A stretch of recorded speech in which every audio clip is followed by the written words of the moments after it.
Assalamualaikum warahmatullahi wabarakatuh. Selamat pagi, siang, sore, dan malam kepada Bu Azania dan teman-teman yang sedang menyaksikan video ini. Saya bersama dua orang teman saya yaitu Eli Kusumawati NIM 104180005, lalu ada Fitri Amalia NIM 1041816, dan saya sendiri Nur Afifah Baskara NIM 1041824. Di sini kami akan mempresentasikan salah satu virus yaitu Varicella zoster virus yang dapat menyebabkan penyakit cacar pada manusia.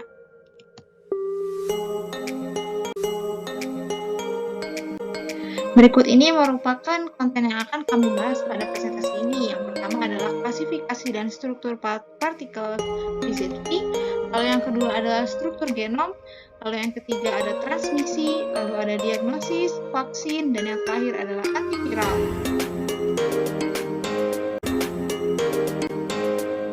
Varicella zoster virus sendiri ia merupakan virus yang menyebabkan dua jenis infeksi klinis, yaitu varicella atau chickenpox yang biasa dikenal dengan cacar air. Penyakit ini biasanya sering kita temukan menyerang anak-anak. Lalu kemudian ada herpes zoster atau cacar tular. Ketika seseorang terpapar oleh VZV, maka yang terjadi adalah infeksi primer, yaitu munculnya penyakit varicella pada orang tersebut dengan ditandai dengan adanya munculnya ruang vesikuler di seluruh tubuh, dan bisa juga terdapat gejala lain seperti sakit kepala, demam, dan lemas. Pada beberapa orang, VZV dapat mengalami reaktivasi setelah mengalami penyakit varicella, di mana penyakit tersebut dinamakan herpes zoster atau shingles. Gejala yang muncul ditandai dengan adanya ruang kulit merem yang terlokalisasi di bagian tertentu. Dari 6 benua, ditemukan 3 genotipe dari Varicella zoster virus ini. Di antaranya yaitu genotipe E, genotipe J, dan genotipe M, yang merupakan variasi di antara genotipe E dan J. Hal tersebut ditentukan berdasarkan sekuensi DNA yang terdapat pada ORF22. Genotipe E merupakan yang paling sering ditemui di dunia, terutama di Eropa dan Amerika. Genotipe J dia ditemukan di Jepang, sedangkan genotipe M merupakan yang paling sedikit ditemukan. Biasanya dapat kita temukan di daerah tropis, contohnya di Indonesia.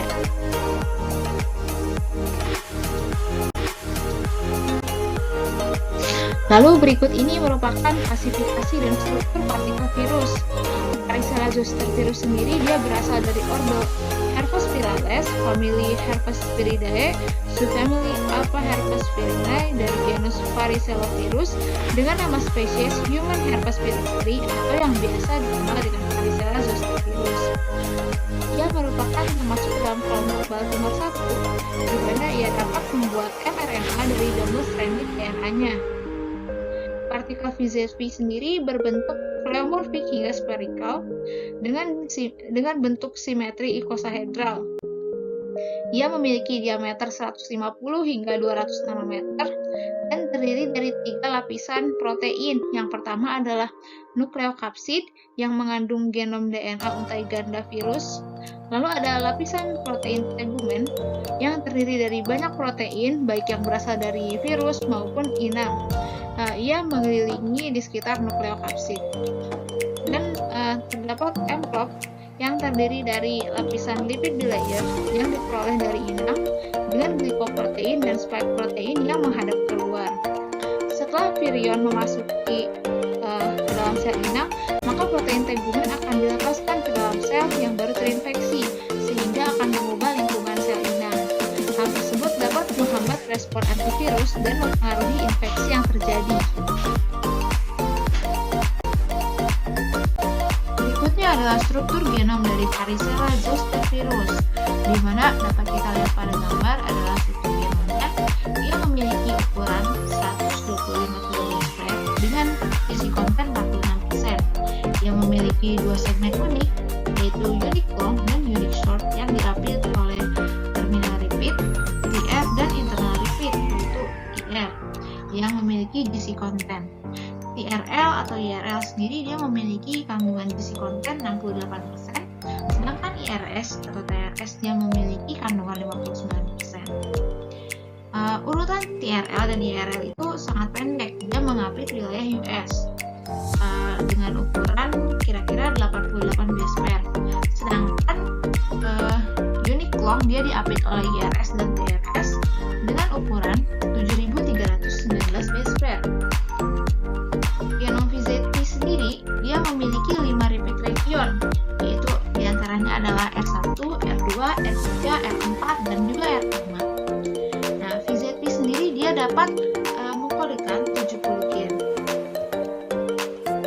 Bagian yang pertama yaitu adalah immediate early genes yang terdapat pada IE4 dan IE62. Dia berfungsi sebagai ras atau faktor dan juga pembentukan jaringan protein. Lalu ada juga IE63 di mana dia dapat berfungsi sebagai transrepressor serta menghambat interferon alfa. Lalu berikutnya adalah gen-gen yang berfungsi dalam proses replikasi. Terdapat cukup banyak ORF yang terlibat. Lalu berikutnya adalah gen pengkode glikoprotein. Contohnya glikoprotein yang dikodekan adalah glikoprotein B oleh ORF31, glikoprotein C oleh ORF14, glikoprotein E, glikoprotein H, dan sebagainya. Lalu yang terakhir adalah VZV genes encoding putative plate protein. Contohnya adalah ORF10, di mana dia menyandikan protein tegumen yang dapat membentuk kompleks dengan faktor transkripsi pada promotor ORF62 untuk mengaktifkan transkripsi di ORF62. Lalu terdapat ORF335 yang mengkodekan protein rakitan yang terlibat dalam pembentukan nukleokapsid. Lalu terdapat ORF21 dan ORF40 di mana dia juga mengkodekan protein nukleokapsid. Lalu terdapat ORF54 yang mengkodekan protein portal putatif yang memungkinkan DNA virus untuk memasuki nukleokapsid.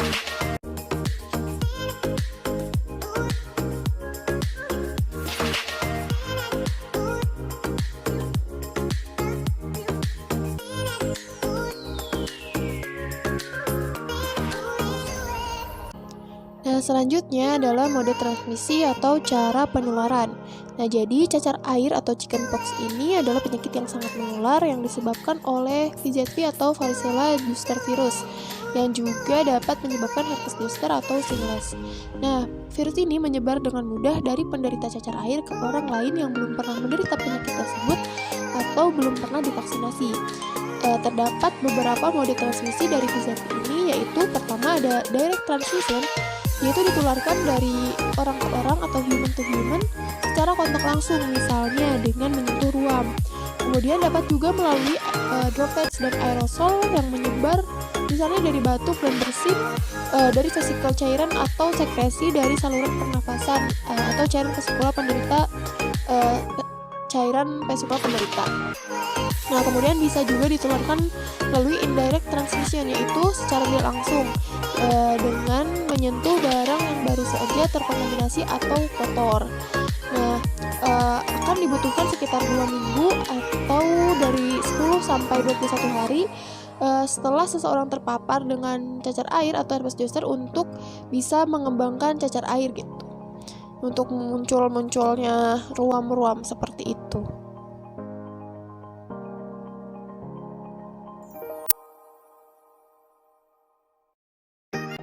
Selanjutnya adalah patogenesitas dari varicella zoster virus atau VZV, di mana menyebabkan dua penyakit yang mirip tetapi berbeda. Nah, untuk varicella atau cacar air atau juga dikenal dengan chickenpox adalah penyakit akut akibat kontak primer dengan virus.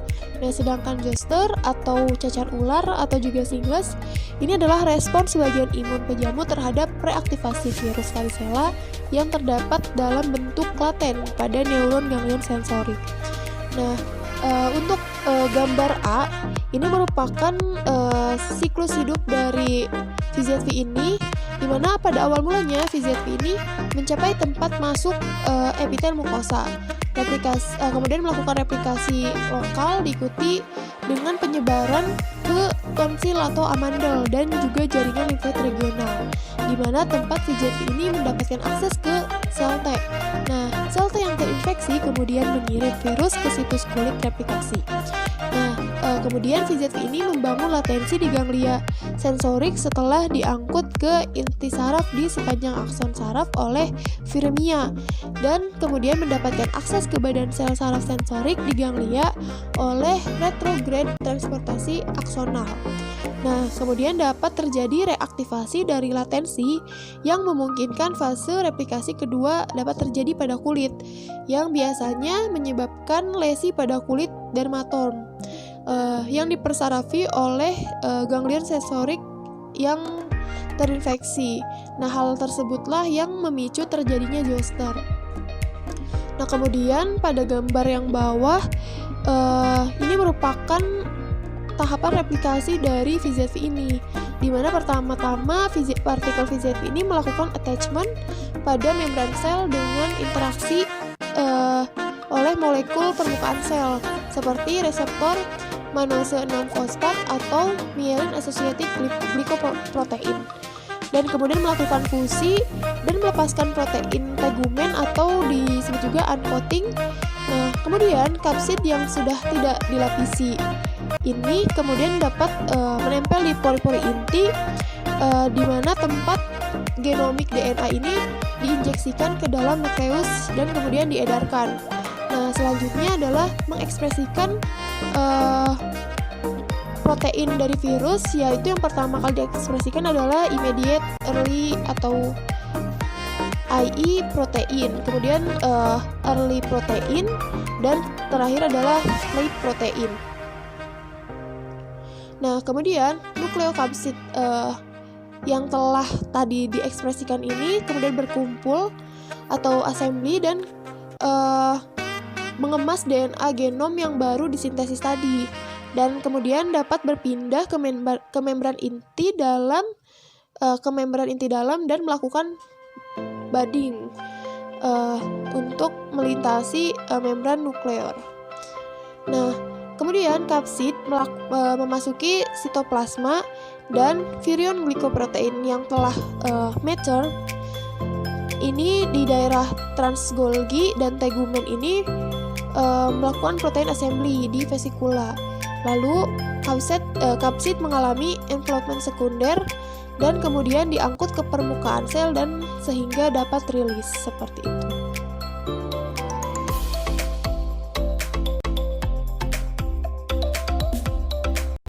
Selanjutnya, pembentukan lesi pada xenograft kulit yang terinfeksi adalah proses yang sangat diatur oleh respon bawaan yang kuat dari sel epidermis dan juga dermis. Pengiriman VZV ke xenograft kulit oleh T sel yang terinfeksi mengarah pada pembentukan lesi kulit secara bertahap selama 10 hingga 21 hari. Terdapat dua protein VZV yang sangat penting untuk patogenesitas, yaitu yang ditunjukkan pertama oleh protein ORF, di mana protein ORF motif yang berinteraksi dengan SOMO yang penting untuk penyebaran badan inti leukemia promyelositik atau PML-NDS, dan yang kedua ada domain sitoplasma glikoprotein B atau GB yang memiliki motif penghabatan berbasis imunoreseptor tirosin yang mengatur sel-sel fusi dan pembentukan polikariosit. Nah, replikasi VZV di kulit ini memicu respon seluler, termasuk perubahan yang menginduksi di dalam sel yang terinfeksi dan juga perubahan pada sel yang tidak terinfeksi yang berdekatan dengan sel yang terinfeksi. Nah, efek VZV di dalam sel yang terinfeksi diilustrasikan pada berikut ini, di mana VZV ini menginduksi transducer sinyal dan aktivator transkripsi 3 atau STA3 aktivasi yang memicu ekspresi survivin protein anti-apoptosis dan menghambat ekspresi interferon alfa atau IFN alfa dan STAT1 atau RAT32. Nah, berbeda dengan sel yang terinfeksi, sel di sekitaran yang tidak terinfeksi menunjukkan peningkatan regulasi IFNS STAT1 yang mengaktifkan faktor yang distimulasi IFN seperti PML dan transaktivator sel lain serta sitokin bawaan.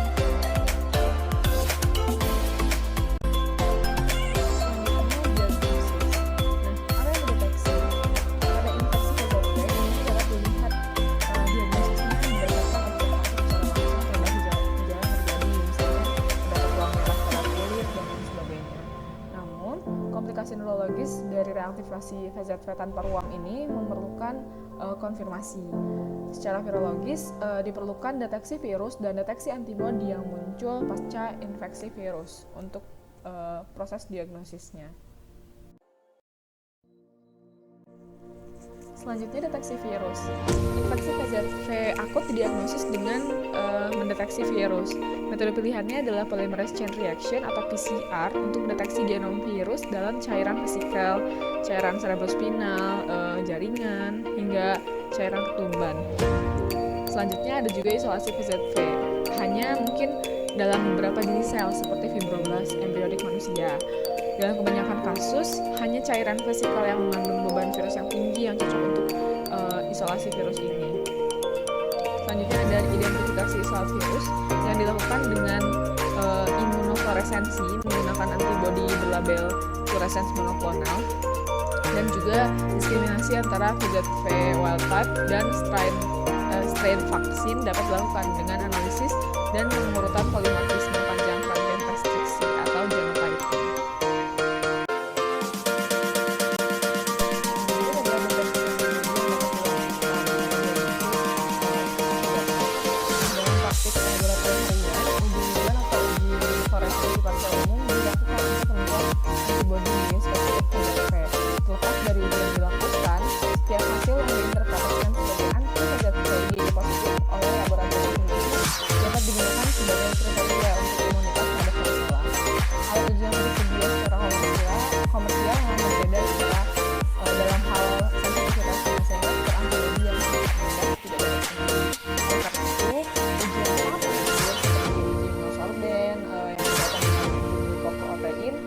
yaitu ELISA atau fluorescent antibody membran antigen atau FAMA test harus digunakan untuk mengontrol status kekebalan setelah vaksinasi varicella dilakukan, dan untuk studi vaksin yang lebih lanjut juga.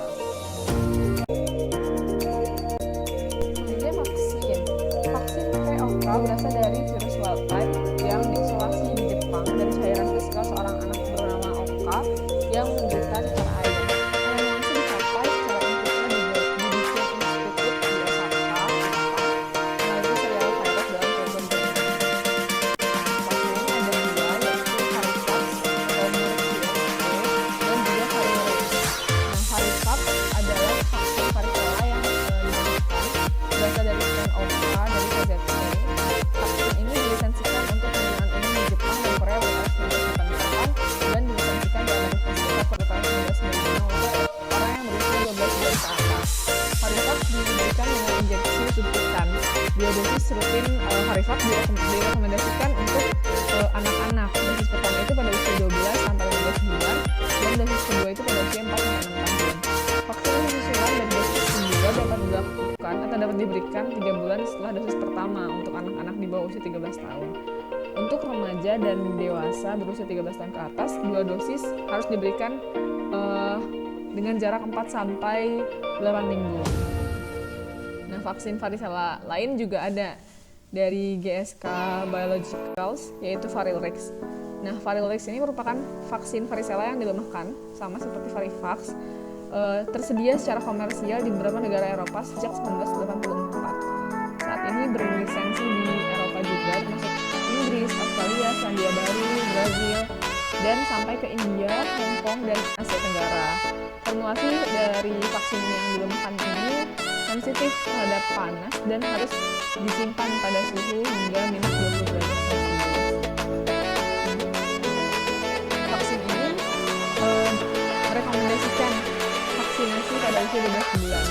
Untuk anak-anak di bawah usia 13 tahun dianjurkan diberikan 1 dosis vaksin saja, seperti itu. Penelitian telah membuktikan bahwa vaksin varicella, baik Varilrix maupun Varivax, dapat ditoleransi dengan baik dan terbilang manjur, karena sekitar 97% anak yang menunjukkan titer antibodi yang dapat dideteksi hingga 7 sampai 10 tahun setelah vaksinasi. Itu. Jadi khasiat dari vaksin ini diperkirakan 70 sampai 90% efektif melawan infeksi varicella dan 90 sampai 100% efektif melawan penyakit yang tingkatannya sedang hingga berat. Seperti itu. Selanjutnya ada antiviral. Nah, di sini akan dijelaskan 5 antiviral yang sudah komersil. Yang pertama ada acyclovir. Acyclovir ini merupakan agen terapeutik standar pengobatan antivirus untuk infeksi VZV dengan bioavailabilitas oral yang rendah, sekitar 15-30%. Pada infeksi VZV yang cukup parah, terutama pada pasien yang mengalami imunodefisiensi, acyclovir harus diberikan secara intravena atau IV. Setelah pemberian IV, efek samping pada sistem saraf pusat biasanya teramati.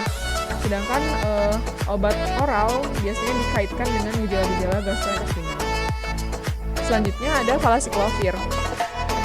Prodrug evaluable ester acyclovir atau valacyclovir ini diberikan secara oral dan dapat diubah menjadi acyclovir oleh valacyclovir hidrolase hati.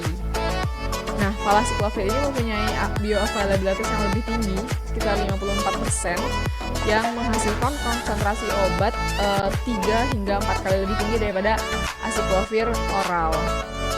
Nah, pemberian valacyclovir ini disarankan untuk pengobatan antivirus zoster pada orang dewasa yang imunokompeten, tetapi obat ini tidak dianjurkan untuk digunakan selama masa kanak-kanak hingga remaja. Nah, kemudian ada famciclovir. Famciclovir ini punya bioavailabilitas yang cukup tinggi, sekitar 77% setelah pemberian oral. Famciclovir ini digunakan untuk terapi antivirus zoster pada orang dewasa yang imunokompeten dan pasien imunosupresi sejak usia 25 tahun.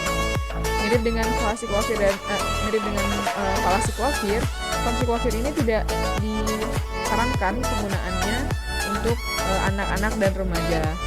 Dalam kasus yang sebetulnya jarang terjadi, penggunaan famciclovir ini dapat memberikan efek samping berupa sakit kepala, rasa bingung, kebingungan mental, dan mual-mual. Nah, antiviral yang selanjutnya ada Brifudin. Brifudin ini diberikan secara oral dan memiliki bioavailabilitas sekitar 40%. Brifudin digunakan untuk pengobatan antivirus zoster pada orang dewasa yang imunokompeten. Karena profil keamanannya sebenarnya belum diketahui, jadi Brifudin ini tidak dianjurkan untuk terapi antivirus pada anak-anak dan remaja.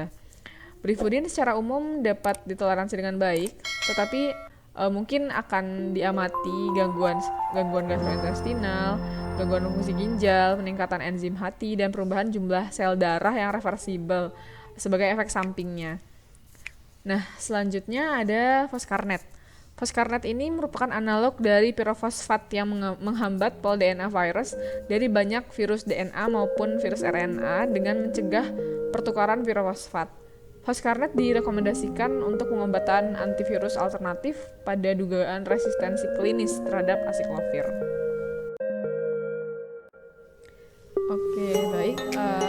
Sekian presentasi dari kami. Berikut adalah daftar pustaka yang digunakan dalam penyusunan presentasi kali ini.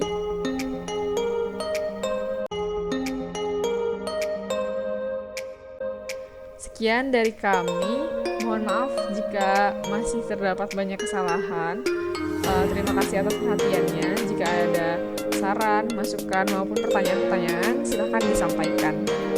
Wassalamualaikum warahmatullahi wabarakatuh.